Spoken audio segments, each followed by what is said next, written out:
Welcome to The Explainer. Today, we're taking a really fascinating look at the intersection of visible faith and human psychology.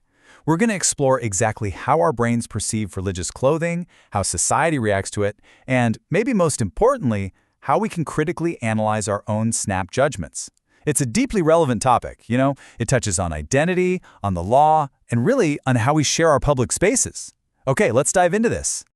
So, think about this for a second. What do you literally see before a person even opens their mouth to speak? The truth is, as human beings, we are hardwired for speed. We make these automated split-second snap judgments based on visual cues, especially clothing, long before a conversation ever actually begins. When someone wears a visible religious symbol, our brains instantly fire up, scanning our mental archives to assign a meaning to it.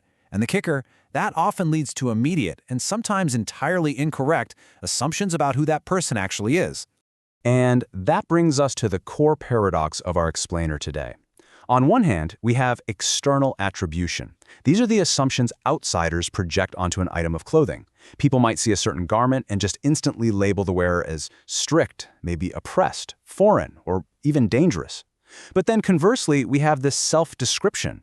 To the actual person wearing the clothing, it might simply represent their personal faith, a deep connection to their family, a daily habit, or just a core sense of identity.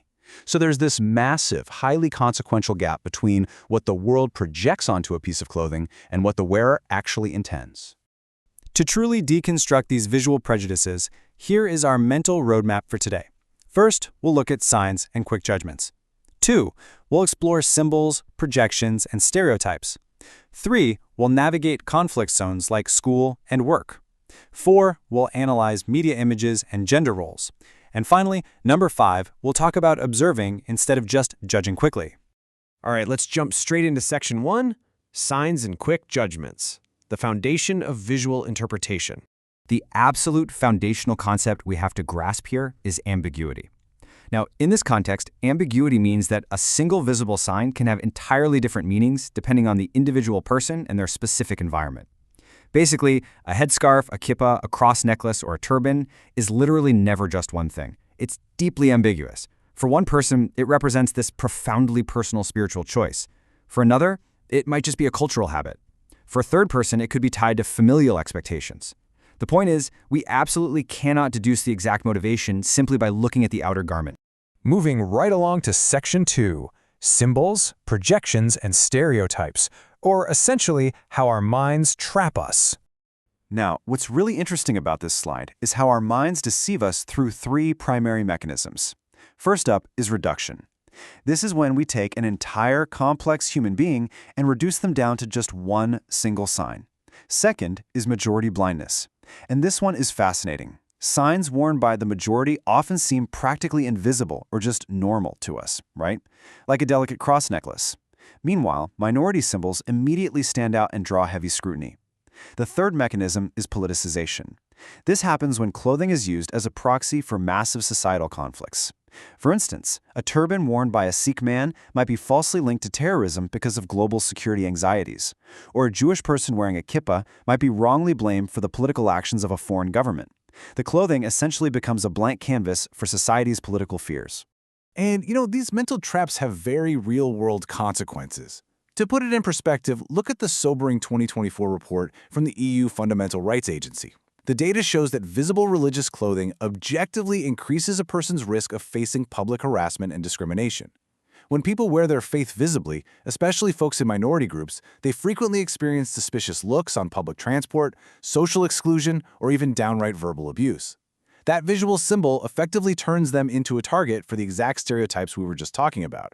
Which brings us to Section 3, conflict zones, specifically school and work. This is where personal rights meet institutional rules. When you move from the street into formal institutions, those institutions face a remarkably complex legal balancing act. It's a real tightrope walk. On one side, we have the need for state neutrality and school peace, meaning we need to ensure that learning environments and government offices function smoothly, safely, and without ideological disruption.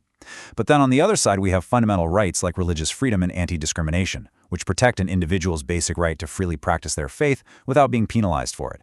Now, we aren't here to debate whether bans on religious clothing are inherently good or bad.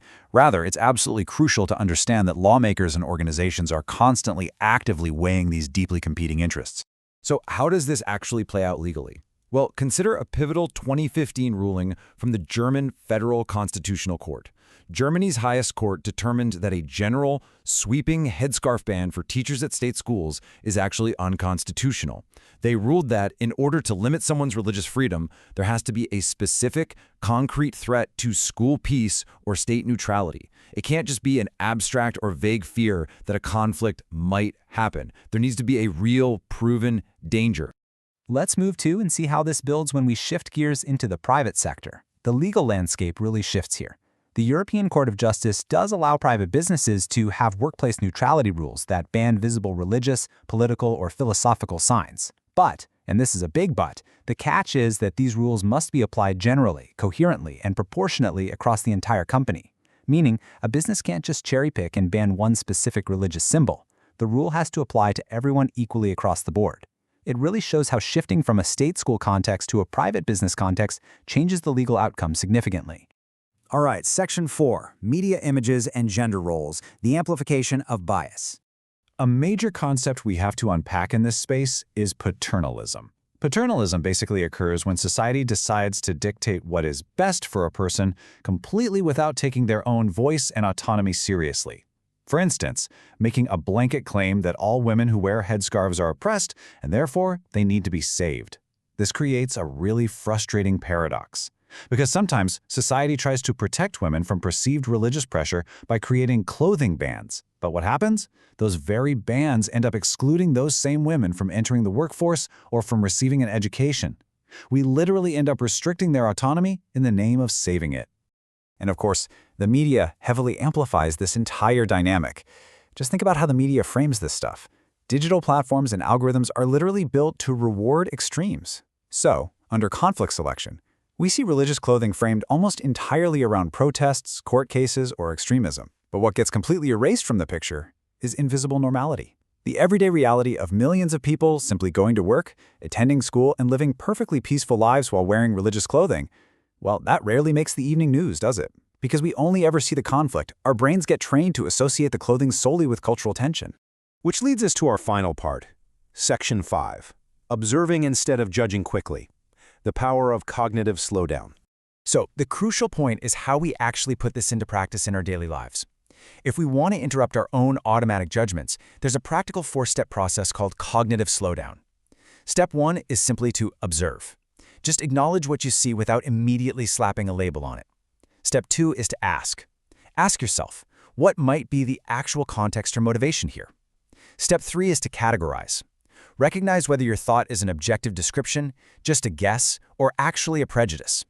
And finally, step 4 is respect. Understanding that even if a practice is totally unfamiliar to you, it holds real significance to the person practicing it. Honestly, practicing this kind of media and social literacy completely changes how we interact with the world around us. As we wrap up today, I want to leave you with this final vital question to chew on. When does your assumption become a prejudice?